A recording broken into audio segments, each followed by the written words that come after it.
Después de que Juan Bautista fue arrestado, Jesús volvió de Galilea con la fuerza del Espíritu y su fama se extendió por toda la región. Enseñaba en las sinagogas y todos lo alababan. Fue a Nazaret, a donde se había criado, y entró en la sinagoga como era su costumbre los sábados, y se puso de pie para hacer la lectura.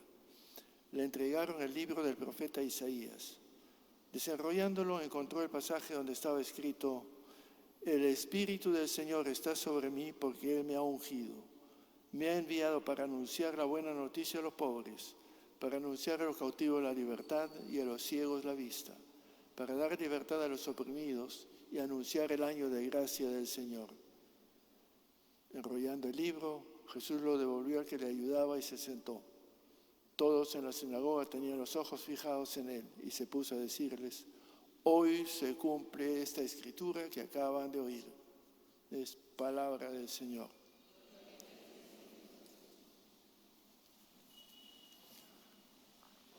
Este pequeño pasaje es una suerte de resumen desde la perspectiva de San Lucas, una suerte de resumen de la misión de Jesús el Mesías. Y para eso cita al profeta Isaías. Jesús vuelve a Nazaret, a su ciudad natal, su ciudad de su juventud, para por ahí empezar a predicar, a anunciar una buena noticia. Y por eso, como digo, cita al profeta Isaías. La novedad de esta cita está que es constructiva. Es un Dios que libera, abre la vista a los ciegos, da libertad a los oprimidos, declara un año de gracia en el cual se retornan las deudas y se cancelan. Es un Dios que se fija en el bienestar de las personas. No es un Dios fiscal ni moralizante. El Dios de Jesús es un Dios cercano, como sabemos. Y eso es lo que Él anuncia. Pero hay un pequeño detalle en esta cita del profeta Isaías, y es importante. Es que omite un párrafo. La cita de Isaías en la cual se presenta: esta es mi misión, terminaba así como lo hemos escuchado: me envió el Espíritu para dar libertad a los oprimidos, anunciar el año de gracia del Señor y un día de venganza de Dios. Y ese párrafo lo ha omitido totalmente. ¿Eso qué le significaba? Porque en el pensamiento judío, el Mesías, entre otras cosas, iba a vengarse de los que los habían explotado, los habían llevado prisioneros y les había tomado sus tierras. Es un año de venganza. Y Jesús no lo cita, porque para Jesús Dios no es un Dios de venganza. No es un Dios castigador o fiscal. Por eso que el Dios de Jesús no es un Dios al cual temer. Yo creo que nos hemos quedado mucho con el Dios del judaísmo: le temo miedo, pánico, no sea que me castigue, no sea que esté tomando cuenta de mis pecados. Nuestra teología, nuestra moral está marcada profundamente por lo del pecado, por el temor al infierno, por un Dios al que hay que tenerle miedo, un Dios juez, un Dios severo. Pero el Dios de Jesús no es eso, y eso es lo que les llama la atención. Por eso decía el texto: y todos fijaron sus ojos en Él, porque había omitido ese párrafo importantísimo para ellos, de que Dios iba a hacer venganza por lo que los paganos les habían hecho sufrir. Y Jesús, sin embargo, dice: esto que ustedes han oído se cumple hoy día entre ustedes.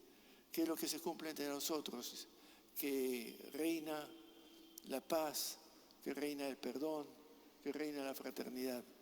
Esto lo complementa en cierto modo la lectura segunda que hemos escuchado esta tarde, larguísimo de San Pablo. Pablo afirma que todos constituimos un solo cuerpo, por el mismo espíritu, de un solo espíritu. El Espíritu de Dios es un Dios de la unidad, es un Dios de la armonía, es un Dios de la concordia. Todos constituimos juntos un solo cuerpo y todos somos igualmente necesarios. No hay ninguno que es superfluo. Y ese énfasis en la unidad en ese mundo, aún hoy día también nos cuesta, porque tenemos el racismo, tenemos discriminaciones y marcamos diferencias. Uno se cree más, otro se cree menos. Es que en el cristianismo era la unidad con un solo espíritu. Si todos bebemos o somos movidos por el mismo espíritu que movía a Jesús, el espíritu del amor, el espíritu del don, el espíritu de la compasión, el espíritu de la acogida, el espíritu de la vida. Si vivimos todo eso, sentimos que ese Dios no es un Dios al cual hay que temer. Todo lo contrario, es un Dios al cual hay que agradecer, que nos acepta tal como somos nosotros cada uno.